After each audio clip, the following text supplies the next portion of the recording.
Back to news. JEE mains ఫలితాల్లో బన్సెల్ classes విద్యార్థులు విజయ Dundubhi మోగించారు. All India స్థాయిలో ఉత్తమ ర్యాంకులు సాధించి రికార్డు సృష్టించారు. మంచి మార్కులు సాధించిన విద్యార్థులను సన్మానించింది యాజమాన్యం. తమ సంస్థ అందించే నాణ్యమైన విద్యకు ఈ ర్యాంకులే ప్రామాణికమని తెలిపింది మేనేజ్మెంట్.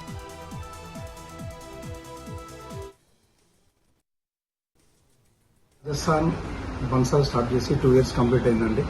ఇది సౌందర్య గ్రూప్ వారిచే నిర్వహించబడుతుంది. స్టార్టింగ్ ఇక్కడ ఆల్రెడీ రాజస్థాన్ కోటాలో నెంబర్ 1 ప్రీమియం ఇన్స్టిట్యూషన్ అండి. ఐఐటి కానీ నీట్ కానీ చాలా ఫేమస్. ఇక్కడ 2 years కింద స్టార్ట్ చేసిన 2 years తర్వాత కంప్లీట్గా ఒక బ్యాచ్ కంప్లీట్ అయ్యి బయటకు వెళ్ళిపోతుంది. ఇందులో ఉన్నటువంటి ఈ హిమాయత్నగర్ బ్రాంచ్లో ఉన్నటువంటి పిల్లల్లో 50% పిల్లలకు జేఈ మెయిన్స్లో సీట్స్ రావడం అనేది చాలా సంతోషకరమైనటువంటి విషయంగా మేము చెప్తున్నాం. ఇందులో చాలా మంది ఓపెన్ కేటగిరీ పిల్లలు ఉన్నారు, ఎస్సీ ఎస్టీ కమ్యూనిటీ పిల్లలు కూడా ఉన్నారు. 99.8, 99.7, 99.6, 99.21% మాకు రావడం చాలా గర్వకారణంగా అనిపిస్తుంది. ఇక్కడ హైదరాబాద్